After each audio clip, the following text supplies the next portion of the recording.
Do not be conformed to this world, but be transformed by the renewing of your mind, that ye may prove what is that good and acceptable and perfect will of God.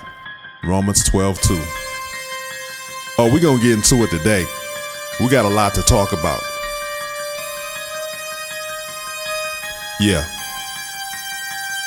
See, all you have to do is open your eyes and look. Look at the news. Look at your social media feeds. Even check out your favorite movie or shows and you can see how jacked up this world is that we're living in.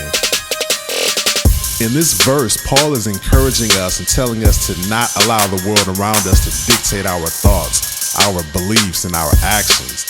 But he is urging us to let our minds be transformed by the renewing power of the Holy Spirit. Because the world is trying to tell us what is acceptable, what's not, what's right, what's wrong, and even that what's evil is good and what is good is evil. Hell, they're even trying to tell us what a woman is. But as followers of Christ, our ultimate goal should be to align our hearts and minds with the perfect will of God. See, the ways of the world are foolish, they're fickle, it's nonsense, it's emotional, and it's driven off of pride, greed, and carnal desires. And the people of faith cannot afford to conform to the ways of this world, because this world is going to hell, like it or not. See, the people of faith should be standing apart from the ways of this world. That should be the distinguishing mark. It ought to be something different about you. You shouldn't blend in with everybody everywhere you go, because there are some things that we simply cannot partake in. But on the flip side, there are a lot of things that we need to stand up and be vocal about. I read an article a couple of days ago that said that the Church of England wants to stop referring to God as He and to start using gender-neutral terms instead. What? Are you kidding me? Come on now. This cannot be for real.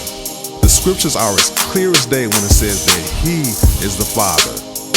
And some of y'all are going to be crazy enough to go along with this foolishness. Y'all must be out y'all You know what? Let me calm down. I got a little too riled up. I got too excited. Let me calm it down. I'm cool now. Let's go. Look, man, this whole notion of gender fluidity or it being a construct is absolutely ridiculous, for one. It's silly and it needs to end today. And secondly, to hear that there are some grown priests in a church who want to kowtow and go along with this gender nonsense blows my mind. There's some people you just expect better from. But the thing about this is that we're all guilty of conforming to some extent. All of us, each and every last one of us.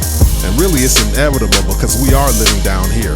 But our challenge is to be in the world and not of the world. We can't allow the sinful inner workings to influence our thoughts and our actions.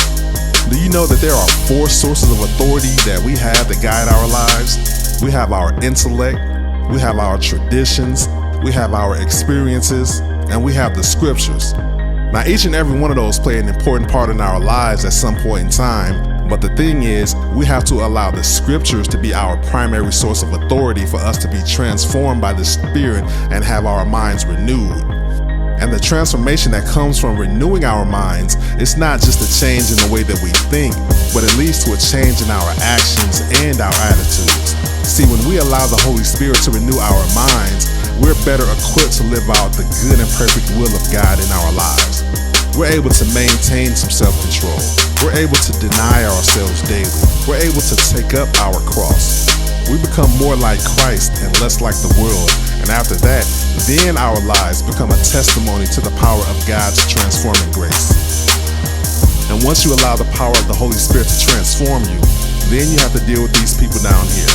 And when you're dealing with the people, they always want to bring up old stuff, what you used to do, how you used to be. For whatever reason, folks always want to get historical once you grow and move past a certain phase in life. But the thing about that is, that change is the best testimonial that you have. When people remember the old you and they see what God has done for you, there's no arguing that. But anyway, let's not be conformed to the ways of this world. If you're moving and conducting yourself like everybody else is, you need to reevaluate some things. As a matter of fact, the Bible says that people will become lovers of themselves, lovers of money, boastful, proud, abusive, disobedient to their parents, ungrateful, unholy, without love, unforgiving, slanderous, without self-control, brutal, not lovers of the good, treacherous, rash, conceited, lovers of pleasure rather than lovers of God, or having a form of godliness but denying its power. So if you find yourself conforming to any of these patterns, it's time to make a pivot and come back home. Isaiah 55:6 says, "Seek the Lord while he may be found." You might get another chance later, but you'll never have a better chance than right now. You do know that tomorrow is not promised, right? Who's to say that you'll even make it to the end of this devotion? I'm just saying. I'm gone.